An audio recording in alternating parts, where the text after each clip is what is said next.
Thank you, everyone. And today is our third session together with Jonah. How are we doing in terms of our week? Everyone's doing well? Yes, Yeah. Preethi, by And God's grace. what do we think of Jonah so far from what we've done? We've done up to verse 10 now from chapter 1.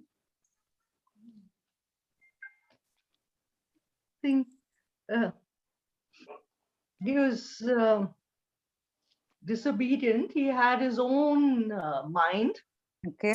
his own will, Yes. and but at the same time, humble enough to admit that it was him in the wrong, Okay. and to accept, by telling the sailors to throw him overboard. That's what He we're looking at today. probably, Yeah.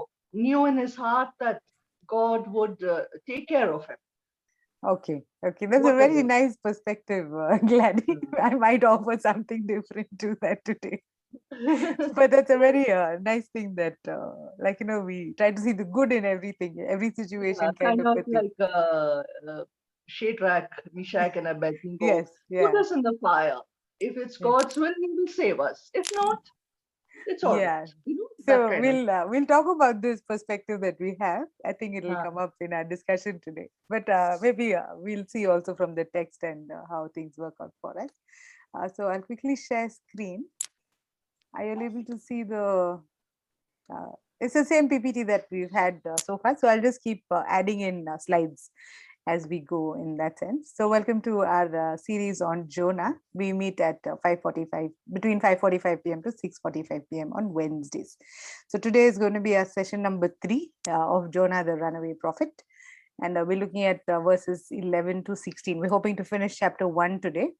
And next session, when we get together, we'll try and do the whole of chapter 2 in one session. So as homework, if you may, try and read through chapter 2 for next week. So God willing, when we get together, we'll do the whole chapter as one session, and maybe third chapter we'll try and break up, and again the fourth one we'll try and do as a whole session. So it depends again on time and our systems and network and all those things, but God willing, we'll be able to track in terms of our schedule and things like that. Yeah, so we know Jonah's name means dove by now, and that he was, in a way, asked to bring, proclaim the word of the Lord to the people of Nineveh, and he seems to have gone in the opposite direction. And we also spoke about historical evidence that we have, extra biblical evidence that we have to Jonah a little later, but also that there are additional references, like when you cross reference the Bible, you get additional information on Jonah, when he lived, his time period, or whom he served, who was the king under whom he was serving, and things like that. And we see that he was a northerner through and through, and possibly, like we said, he was from the northern part of Israel, but as a part of his job, he was possibly at the temple in Jerusalem. So remember, he was a prophet. So it's possible hmm. that he served as a part of that. So possibly when he gets the word of the Lord, he's possibly in Jerusalem at that time. But because his, like we say, native place, no. Do we have Hmm. that idea of native place? Yes. And when we talk about native place, do we have a stronger connection to our native place or the place that we reside at in that sense? Native, For no? All of us me, have it those is. strong bonds that we feel, no? Those strong bonds of connection like that. So it's possible that Jonah had that kind of bond towards his home, especially in the northern part of Israel. But even though he was serving in the temple in Jerusalem, which was in the southern part of Israel, and from there, of course, we also speak about how he went down to Joppa. Even and we also understand that as a spiritual thing as well. Yeah, physically also he went down to the port of Joppa, which was a pagan port, like under Palestinian territory. And spiritually also, he was going literally away from the presence of God. Can you see the irony in what is taking place in chapter 1? He's literally running away from the presence of God, from serving in the temple and that idea. And he's going into, he got onto that ship, no? And also the idea of gods being territorial also comes into play. So the god of the land was different from the god of the sea, and which is why these sailors also have a bit of, like we say, no, shock, and they're terrified, it says. Yeah. So just to keep those things in balance, like we say, and try and figure out what's happening. So we also have the extra biblical evidence of King Ahab and King Jehu. And then we've also spoken about the suzerain vassal treaty, the idea of the greater party and the lesser party, and that the treaty was made for the benefit of the lesser party. Yeah. If they defaulted, they would be punished, but they also had the protection of the greater party in that sense. So there were both positives and some challenges along with that. But the tribute would have been a heavy burden on the people that were the vassal, because they would be, that tribute would be collected as taxes from the people. And we also, these are the extra biblical resources, like I said. So this was about Ahab and King Jehu. And we remember looking at King Jehu over here, no? He's bowing down as he offers the tribute or hands over the tribute. And we said that in Solomon's days, do we remember how long it took for a ship to make the trip? 3 years. 3 years, yeah. So possibly a long time. And like we say, no, journeys, nobody can say with any certainty of what, how it's going to pan out. And literally that happens to Jonah because of what we know already about what has already taken place. Yeah, so he had planned to take off for about 3 years. And today's setting is going to be, continue to be in this area of the storm. Yeah, the storm is still on from where we left off last week. The people, so we said Jonah sleeps while a storm rages between verses 4 to 6. We looked at this last week. And then we also saw that Jonah is discovered by casting of lots. Yeah, and the idea that now when we look further from verses 11 to 16, we see that the sailors cast Jonah overboard. And if you can turn in your Bibles now to Jonah chapter 1, we'll see where we stopped. Yeah, so we spoke about verse 10, saying that they were terrified. The soldiers were terrified when they heard what Jonah told him, or told them, no? What was the thing that he said as self-introduction? Can one of you read verse 9? I'll put it on the screen, sorry. And he said unto them, I am a Hebrew and fear the Lord, the God of heaven, which hath made the sea and the dry land. Yeah. Thank you, Auntie Nami. Hi. I Yeah, so we know that this is what struck fear into the hearts of these, like we say, hardy people, no? Have you heard of, have you referred to anyone as a hardy person? They're supposed to be very strong as individuals, because it takes a lot of courage to be on the sea. If you're faint-hearted and all, you won't be able to rough the seas out. You know, it's like, it's a hard life. Yeah, it's physical hard work. You have to have, like, you know, especially, have you heard the phrase being stuck in the doldrums? Yeah. What is that? What do we refer to when we say in the doldrums? like the waves and those, you know, the what is it? Like the water when it goes round and round, like a whirlpool sort of thing. That's the whirlpool. And the doldrums is when there's no wind that can get your sail going. So they feel like stuck. It's like a period of stagnation. Yeah, like just being stuck, not going anywhere. When you don't have wind in the sails, they say, no?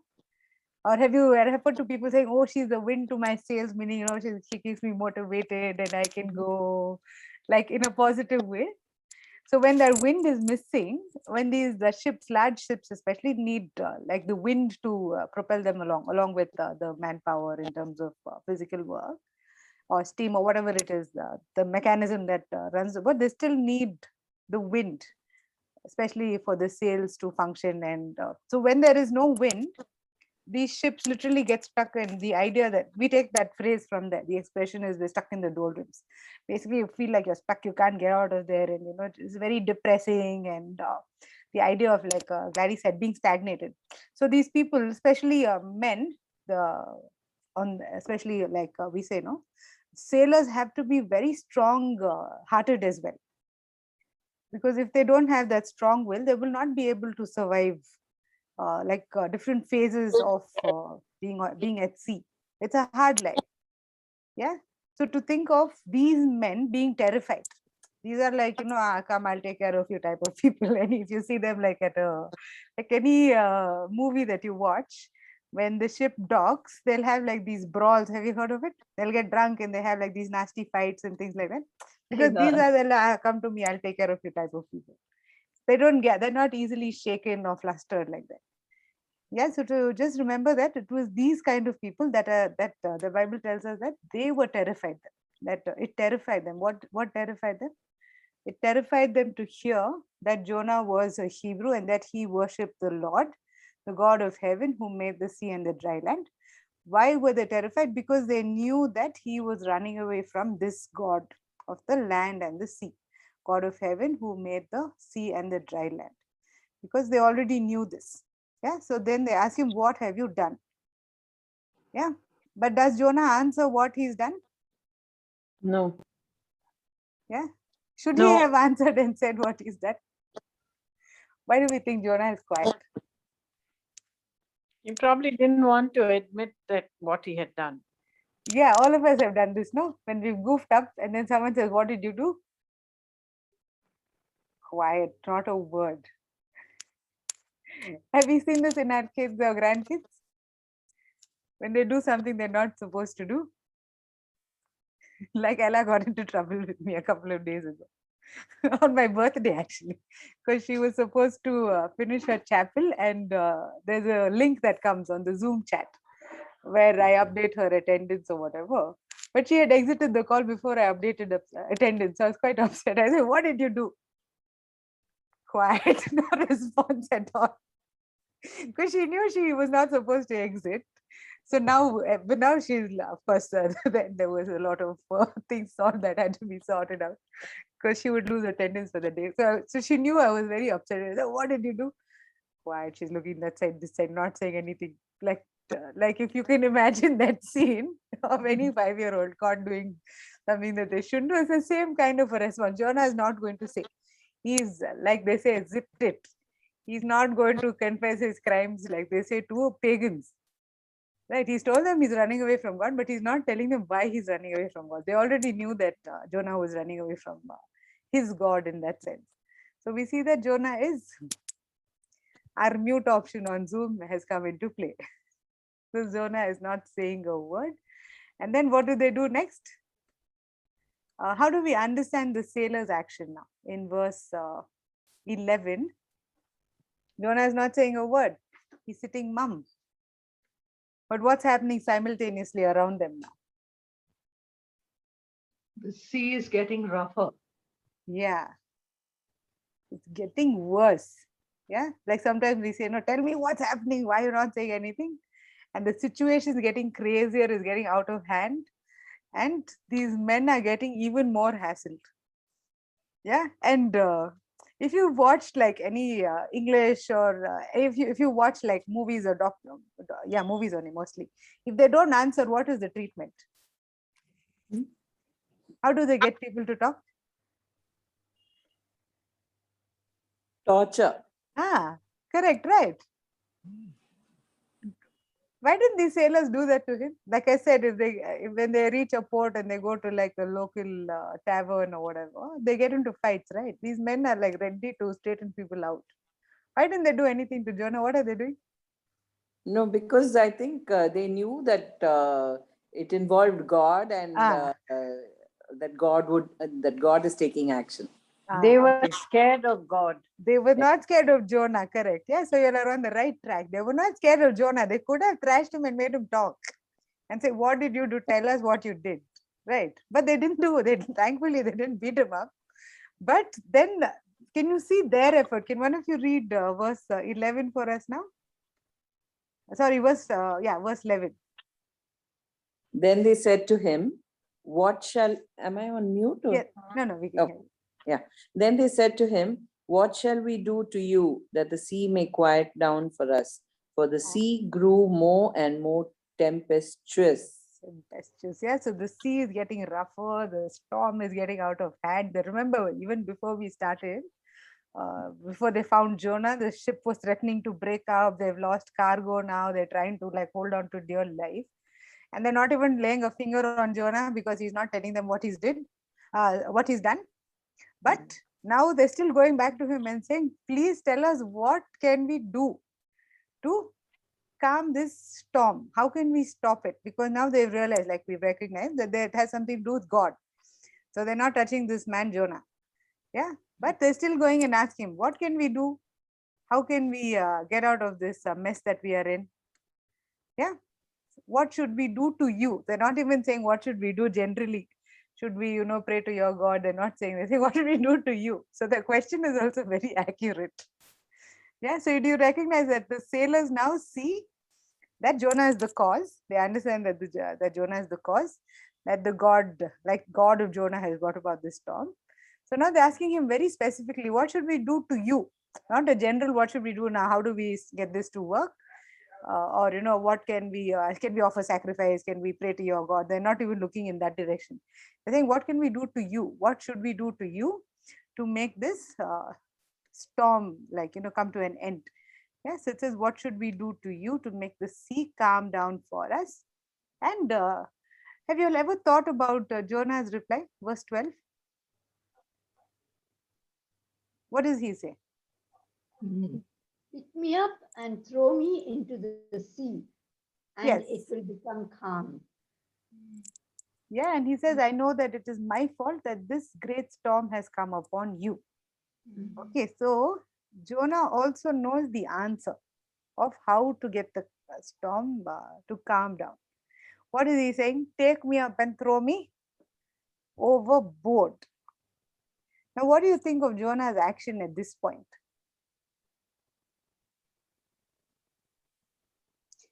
Is this the same kind of expression or what do we say? Experience or situation that Gladys had spoken about earlier, like in terms of Shadrach, Meshach, and Abednego?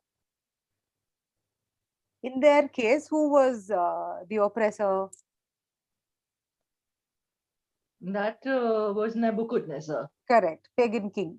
And whose side were they on? They were holding on to Yahweh, right? Yes. So they said our God will save us if he wants, and even if he doesn't save us, it's okay, is what they say. Mhm. But the oppression was from enemy in that Mm. sense. Yeah, but here who is the oppression from now in this case? Storm was from whom? We said from the Lord Storm sent a was from great God. storm. Correct. So in this case, Jonah is on one side and God is on the other side. So when Jonah is saying, take me and throw me overboard, do we think Jonah was expecting God to rescue him at this point? I feel so, Preethi. Yes. Okay. Yes. Okay. I have to say yes. Okay. But let me give you another alternative. Now, Jonah was a prophet, right? Mm. He knew the character of God. Remember, I gave you sneak preview into chapter 4, Mm. saying he knew the character of God, saying, I know you are a God who's slow to anger, abounding in love. Mm. You will relent from sending disaster. Mm. We all agree? Jonah knew this character of God. Why didn't he Yes. pray to God at this point? Because of stubbornness, or No, God will not forgive him. Will not He- hear because of his mistakes. yeah, Maybe he he, thought that God is too angry to hear him. Okay, but he knew that Yahweh, no? Glad can you read 4:2 for us from your Bibles? Jonah knew about this God. He's saying, this is why I ran away when I was in my hometown. Because you are a God slow to anger, abounding in mercy, and you relent from Was sending he disaster. thinking that I'd rather die than go and preach to them so that they can be saved? Was he thinking in that way? Yes, you're at least now you're you're arguing from my side now. So Yes. even if I die, it's okay as long Yeah. as I don't have to go and preach to those people, Exactly. and God Yeah. forgives them, and Yeah. they escape punishment. Maybe he Correct. thought that way. Yeah, that's Mm. possibly a more plausible one, because as Christians we want to make we want to say God is always going to be there for us, but sometimes we don't want to accept that Jonah actually did this because he didn't, he was so strong about like we spoke about, no, whatever reason in terms of his background or historical evidence that we have. It was like, I will fight to the death, but I would rather die than go to the enemy and tell them about God. Mm. Yeah. Auntie Shirley, would you like to read chapter 4, verse 2?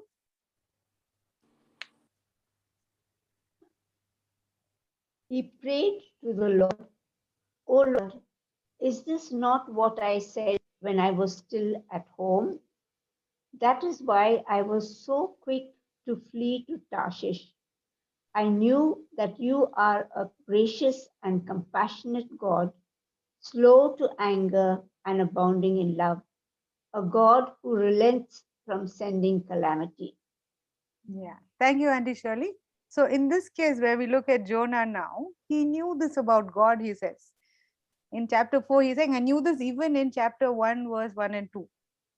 He's saying, I knew this about the character of God, which is why I'm doing what I'm doing, is what he's doing now in chapter 1. He's saying, throw me overboard, the storm will calm down. Yeah, so like Deepika said, stubbornness or whatever, he just didn't want to let go of his people, basically. Like, dying for your country, the idea of a martyr's death is very similar to what Jonah is doing. He was dying for his people. He was saying, I would rather hold on to my people, keep them safe, than go to the enemy and proclaim the message of God. Because if those fellows relent, if those fellows repent, then God will forgive them and they'll come after my people. So he's, like we say, no, religious fanatics or national fanatics, like that fanaticism is basically this, where you're holding on to something and saying, I am willing to die for this cause. I would rather die than go to the enemy nation and tell them about repenting and turning back to God and things like that. Yeah, so Jonah says, take me and throw me overboard. So even at this point, like I said, he could have prayed to Yahweh and said, I'm sorry, I will do what you want me to do and forgive me and all of that. If he had genuinely turned back to Yahweh in repentance, Yahweh would have turned to him. And we see a little bit of this in the next chapter when we get to chapter 2, which is how eventually, he comes out from the belly of the great fish. Yeah, so we'll keep that in mind in terms of how we understand Jonah as well, because it's something that, and let me maybe instead of saying application in the end, I'll say it here as well. All of us are little Jonahs in our lives, whether we like it or not. Every time we deliberately go against what we know is right or do something that is not right, we are being little Jonahs. Would you agree? Because we know God is merciful and gracious, but we won't go to him and say, help me get out of this situation. We'll make the mistake and then go to him. Because at that point, we're so emotional, we're so angry, we're so upset, or whatever it is that we struggle with that causes us to stumble. We're all no different from Jonah in that sense, because we all willfully and deliberately go away from God. This whole idea of, what do we say, backsliding, we all talk about backsliding, no? All of us, go around in many circles before we come back on track like that. Many detours we take. And literally, this is one such detour for Jonah the prophet, where he's gone away in that sense from Yahweh, and in a very deliberate and intentional way. Of course, his reasons we can only speculate and try and understand in that sense. But all of us are as guilty as Jonah in different situations in our life. We're no better in that sense, because every time we deliberately go against God, it's a willful decision that we make, both using our whether it's an emotional response or you're not thinking, and we do what we do. But all of us, like we say, no, are in the same boat in that sense. Whatever our storm, we're all in the same boat like Jonah. And sometimes we'll say we'd rather be like thrown overboard than to turn back to God and ask him to set things right for us. So just in that sense that all of us can identify with Jonah in different situations in our life. So we see that he says, pick me up and throw me into the sea and it will become calm. I know that it is my fault that this storm has come upon me. But now look at these sailors now. Remember, these are the same men that are terrified of this God now. They're not thrashing Jonah to find out what he did. Like, tell us the truth. What did you do? Like that. No beating, not even a finger's laid on him. But now they do the opposite of what Jonah is saying. Can one of you read verse 13?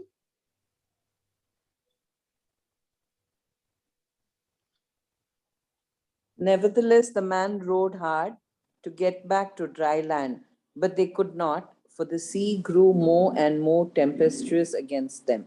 Yeah. Yeah, so we're saying it was a bad storm, it was a very bad storm, then it's getting worse. after they find out that the lot is on Jonah. Then Jonah says, they go and ask him, what should we do? He says, throw me overboard. And what are these men trying to do now? The opposite of what Jonah has said. Why?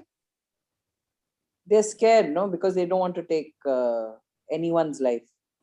Okay. They They, say okay. God will do to them also. Exactly. Very good. Full marks to all of you. Yeah, it's like how we say, no, when it's our own, we'll have the worst fights with, say, family members. You agree? You can have like the most bitter fight with your spouse or your child or son, daughter, like that. But if anybody comes and says anything about them, what are you going to say?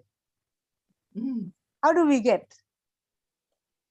We're all very We- defensive, no, protective. yeah, As yeah. I don't say anything about my parents, don't say anything about my sister or like, my friends like that. It's that same idea or the same mentality that is playing on the sailors' minds, because now they are saying, if we do anything to this fellow Jonah, this fellow's God is God of land and sea. That Mhm. God is not going to leave us alone. We are not going to get away with this. Yeah, and it's the same protection that we have, simply because we have the same God. Yeah, when someone messes around with you, they'll say, oh no, we shouldn't mess around with them because this person's like, some people say, how many of you know God very well? Most of you do. Yes. They'll think twice before they mess around with God. Would you agree? They'll say, oh, he'll come after us like that. That same idea. Okay, so in this case, these He's sailors are going to give you terrified. properly if he hears this now. He's here already. Can you but he's on another call, but I'll tell him where you. But he knows already. I said this in front of him also. Yeah, but the idea is because of your family and the ties that you have, like, like it can be anyone, like even say in school, between two teachers, I'll go tell my teacher, she'll come and give it to you like that. Can be anything. Basically, who has authority over you, right? So for these sailors, you remember we also said gods were territorial. Huh. Yeah. So the bigger fear for these men is if we touch this Jonah guy, their God is going to take off on us. And this God is already God of land and sea, and he's got this storm going.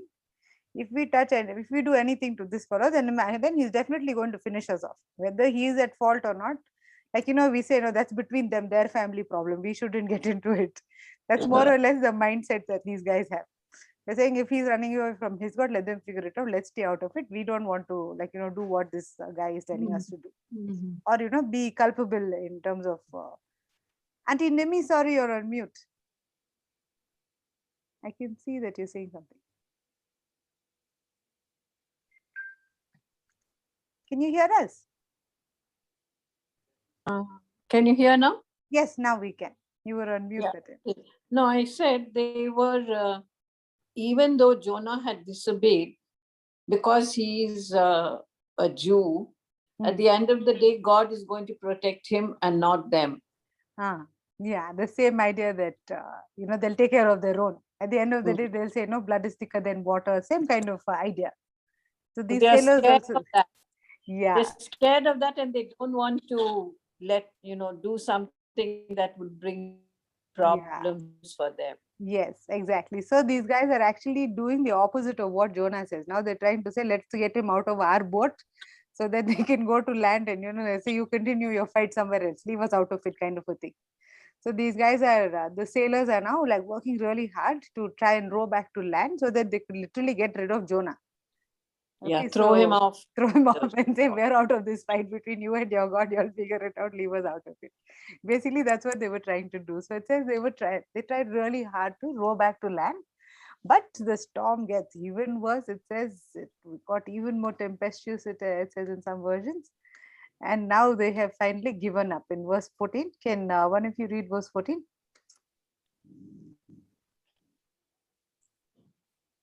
Wherefore they cried unto the Lord and said, we beseech thee, let us not perish for this man's life, and lay not upon us innocent blood. For thou, O Lord, hast done as it pleased thee. Yeah, thank you, Auntie Naomi. So you see also this time now they're not, and if you see the parallels between how they cried out to their gods earlier in verse 6, was it? Verse Yeah. 5. 5. It says, each cried out to his own God, right? And now the parallel to that is now they're each crying out to a God, but they're not calling out to their God. Now they're calling out to Jonah's God. Okay, now they're saying they cried out to the Lord, Yahweh. Okay, capital Lord, like I've mentioned it before, is the personal name of Yahweh. Okay, so they're saying, please, Yahweh, do not let us die for taking this man's life. And they say, do not hold us accountable for killing an innocent man. Now, why are they saying innocent man at this point? Because they have no clue why Jonah is running away. Remember, Jonah didn't tell them why. They had no idea what Jonah had done at this point, or what he was trying to do, or why. The details, no? Details were not given to them.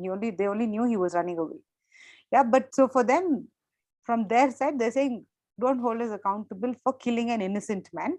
And they're saying, for you, Lord, have done as you pleased. What does this mean? As you pleased was causing the storm. That was of Correct. You your. wanted to send a storm, you have sent the storm. Yeah, and we have tried to save this fellow. It's not worked, and you've made the storm worse because they recognize that Yahweh was in control of the storm as well. Yeah, so they realize that there is no point fighting and trying to save this guy. So now they're actually, like we say, no disclaimer. Have you seen disclaimers? This is their disclaimer now. Yeah. The deal that they're striking with Yahweh, saying, don't hold us accountable for taking this innocent man's life. You remember the idea was like eye for eye, tooth for tooth. In terms of, like even now, no, we say, what is the punishment for, say, murder? Usually, eye for eye, kind of equal thing, right? If someone has taken life, then they go and like revenge or retribution in that sense is life for life, like that. Yeah, so they didn't want to lose their life for taking this Jonah's life. So they're saying, you please, we don't want to take his life, but you have done what you pleased. The storm is from you and you have done as you have pleased. So don't hold us accountable. They did not want to be culpable for what they were going to do. Because Jonah has, at this point also, don't you think Jonah could have even repented at this point? When the Yeah, storm grew worse. Yes. Yeah, he could have turned back to Yahweh and said, okay, Yahweh, please forgive me. And turn back to God basically in repentance. He could have done that, right? yeah, How many, so many chances every time the sailors have tried to do something, the Jonah has had the opportunity to turn back to God. Do we agree? yes, When they caught him, the lot fell on him. Jonah could have said, okay, I'm sorry, it's my fault. God, he could have repented at that time. Yeah. Then when the storm gets worse and they go to him and say, what should we do to you? Jonah could have turned back to Yahweh and said, God, I'm sorry, please forgive me. Then also he hasn't. Then these sailors have tried to save him, tried to row back to the land. Jonah is seeing all this, okay? At least for their sake, he should have repented. No, sometimes we say. So many people are in trouble because of this one man. Yeah. But Jonah is saying, no, I am not going to do this. And finally, these fellows are now these fellows have turned to God. You see, the pagans in this case, yeah, the pagan sailors have now turned to Yahweh and they're crying out to him saying, don't hold us accountable, Yahweh, please, yeah, for taking the life of this innocent man. That poor innocent man is willing to die, but not willing to repent. Jonah could have even, at this point also, he could have turned back, no? Do we yeah, agree? He could have, yeah. Because he knows the character of God. If he had actually turned back to Yahweh in repentance, even at this point, literally when the whole ship is falling apart for them, at least for the sake of the people that, he has put into trouble, sometimes we say at least for them, he should have done it like that. Yeah, so even though the pagan soldiers are crying out to God at this point, Jonah is not. Yeah, Jonah is quiet. So there's no line from Jonah apart from here. Verse 12 is the last thing he says. Yeah, he's saying, pick me up and throw me into the sea. It will become calm. And that's the last thing he's saying. After that, Jonah has no lines after that. Because the men tried and the men are crying out to God. And then finally, verse 15 it says, then they took Jonah and threw him overboard and the raging sea grew calm. Yes, so for the sailors now, and like I said, Jonah is not saying anything and he's now overboard. So we can revisit that discussion. Gladys, at this time, do you think Jonah was expecting Yahweh to come and rescue him from the sea at this point? I think the thought uppermost in his mind at this time was, okay, let me die, it's okay. Hmm. But I am not going to preach to the people of Nineveh. I'm not going to allow them to be saved. I think Yeah. that thought was uppermost in his mind. Uppermost, yeah, possibly. Yeah. Auntie Shirley, anything? Anyone else? Deepaka, Auntie Nemi, Vanujaji? He was only concerned about himself. Okay. So, like Gladys said, he said, if it's okay if I die, I'm not worried about what happens to them. Hmm. No, he's saying it's okay if I die. I don't want them to be saved. The other way around. Yeah. So in a way, he's saying, let me die. So then the sailors are saved. He said, I'd rather have the sailors saved than Nineveh saved. Yeah. You see, he's still okay to let Nineveh go. And in a way, he's saying, throw me overboard. At least the sailors are going to be saved. But Nineveh shouldn't be saved. Yeah. Right. If he had, remember I said, if he had repented at this point, the Yeah. sailors also would have been saved. Nineveh also would have been saved. Yes. You see, you Yeah, agree, right? If at this point Jonah had, He thought that.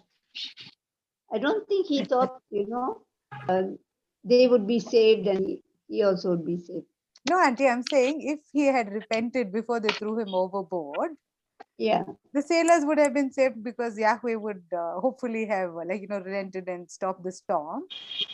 And if he had been saved at that point, he would have to go to Nineveh and preach. No, then Nineveh also would be saved. No, both could have been saved, right?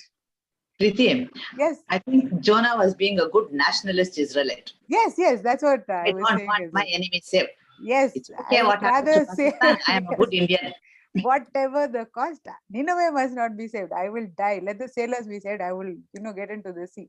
So I'm trying to say he was not expecting God to like miraculously come and rescue him. Like early, I don't know. Were you here, Annie Janet, when Gladys said, like Shadrach, Meshach, and Abednego? Maybe he was hoping that God would come to his rescue and pull him out. We are very kind, no? So we think Yeah. like Yeah. So yeah, thank you, Annie Janet. Yeah, so the idea is that at this point also Jonah is not in any I shall turn back to God and I'll do what God is calling me to do kind of frame. He's saying I would rather die for what I'm holding on to. Like I said, no Jewish He had made up his nationalism. mind right Yes, from the yes, beginning. Come what may, exactly. I'm not going to. Yeah, and also literally even when he bought his ticket to go and when he made that journey, he was literally on a suicide mission. Because these are, remember we said Israelites are agrarian people, they're land people, they are terrified of the sea. These are not like we think of the Scots and the Irish who love the sea, who go on these what do you say, finding new lands kind of expeditions. They're not like that. They're terrified of water. So even when Jonah took off in the first place in this direction, see, he could have run off on land in the other direction as well, right? He's gone like literally facing his giants like that kind of a thing. He's gone on this. Yeah, because if he's on the sea, then it's more difficult to get hold of him. On the land, they could still catch him Correct. somewhere. That is one. But I'm saying he's risking like his worst nightmare literally is to go onto the sea. For someone who's like a person like all of us know. If you tell us to go on a cruise, we'll have there's some bit of anxiety, that is there because we're not sure, we're not used to that way of life. But if you've grown up, say, along the beach, and you're used to going in and out of the sea, like a fisherman's family, you compare a fisherman's family to all of us lot from the city, they're not going to be like, we're not going to be as comfortable as them on the sea, is what I'm trying to say. Yeah, so we see that he was willing to literally, and of course, this is what happens as well. They took him and they threw him overboard, and the great sea calms down. And at this, the men, now the sailors are the one that turn back to Yahweh. They greatly fear Yahweh, and they offer a sacrifice to Yahweh, and they make vows to him. Okay, so in his disobedience, even in his disobedience, we see that Jonah is pointing people back to God. Yeah, and this has a lot to say for us in terms of people in ministry, especially those that have seemingly failed us or seemingly let us down. We say, how can God use such a person? We say, no, for whatever reasons. Yeah, we've made those statements like, how can he do such a thing, right? But Jonah is an exact example of someone in ministry doing the exact opposite of what was asked of them, and yet that God uses that same situation to bring people to himself. Yeah, so even in his stubbornness, in his disobedience, Jonah actually points people back to God. He gets these pagan sailors to who are like really difficult in that sense to convince or talk to, or they're very I said, as a people group, they're very hardy people. So it's difficult to convince them also of anything in that sense. But these set of them have actually now turned to Yahweh, and of course, the text doesn't tell us if they had converted or they start worshiping Yahweh and things like that. But we see that they make oaths and vows to Yahweh that they will fulfill, and possibly again, the idea is Yahweh would accept sacrifice where only in the temple. No, they had to make them sacrifices were made only in the temple, right? At this point, because the temple was there, no. So it's possible that the vows that they made were fulfilled at a later point, possibly at the temple itself. We don't have meaning text or evidence in that sense, but the idea is that they offer sacrifices to Yahweh, and that that in a way that they have they've cried out to Yahweh and they fear the Lord. They greatly fear the Lord and offer sacrifices and made vows to him. Like we take oaths, no? In our context, we have Indian context. They take oaths to God. Have you heard of people making an oath to God? Yes, yes. If you give me first class, I will crack 101 coconuts. That God doesn't need coconuts for anything, not having like idli dosa for breakfast. But they'll make those kind of oaths. Have you seen? But even people light But- candles if their Yes. wishes are fulfilled. Yeah. Basically, we try and You give go the to best of what churches we have. also. Yeah. Candles are there. Then people grave their heads. Different Yeah. kinds of oaths are taken. Auntie Lydia, you were saying something? No, Sorry, I thought you said something. Auntie, I said- Auntie Shirley, Yeah, sorry. Mixed up the names. I said school are always looking at no. If you let pass this time, I will do this. But they go back on. Yeah, all of us. So that's the idea of the oaths that we make to God. It's the same kind of thing that these sailors are doing, basically. They made oaths or made vows to Yahweh. Wow. Yeah, they took vows, or that's the same idea that like we make oaths or vows to God. That's exactly what these sailors are doing at this point. Yeah, so they offered the sacrifice and made vows to Yahweh. And next session, when we get back, we'll be looking at Jonah's prayer, which is where this continues from. Yeah, the Lord provided a huge fish to swallow Jonah, and Jonah was in the belly of the fish 3 days and 3 nights.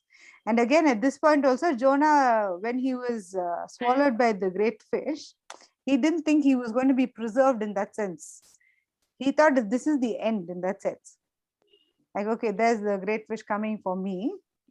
He got swallowed, and that was literally the end for him. Like they say, like a watery grave it was for him at this point.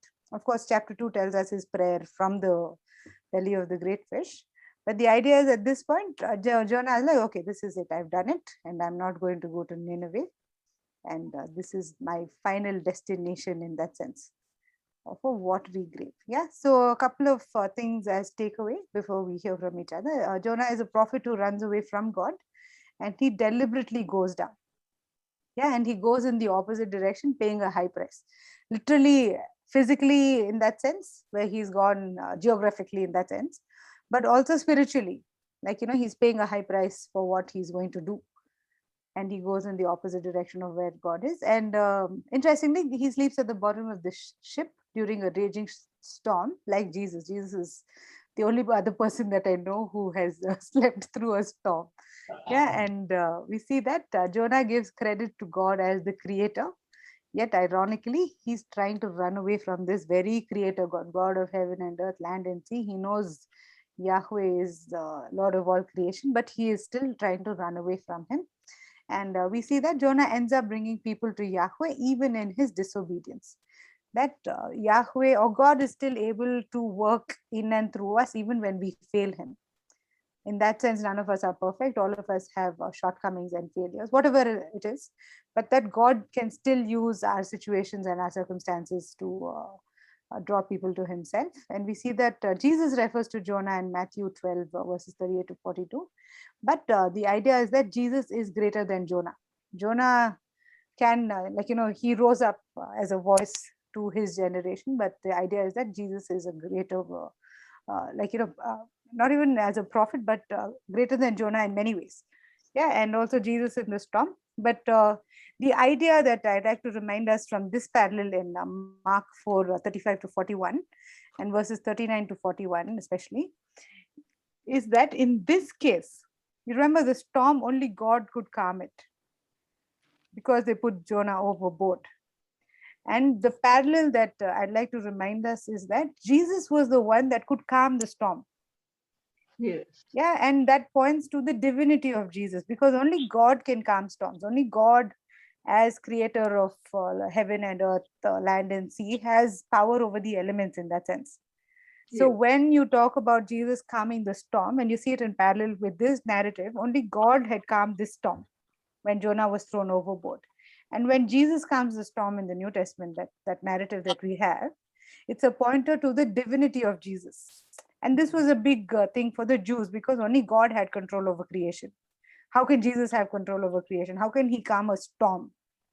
Yeah, so it would have actually hit them in the face, like they would have gotten the connection in a much stronger way than we tend to make it sometimes. We say, Jesus calmed the storm, but the idea is people in the Jews in that sense knew of God calming storms, parting the sea, and all these supernatural things that have happened. They know Yahweh as God of heaven and earth. So when Jesus is calming the storm for His people in the New Testament, for them it was a big thing. It was blasphemous for them, for any man to claim that kind of authority over the elements. So we see that a parallel for us is Jesus. So in a way, it actually points to Jesus's divinity in the New Testament when He calms the storm, because He is God who has control over storm and storm, sea, land, like all creation like that. And for us, the advantage is when we are on Jesus' side.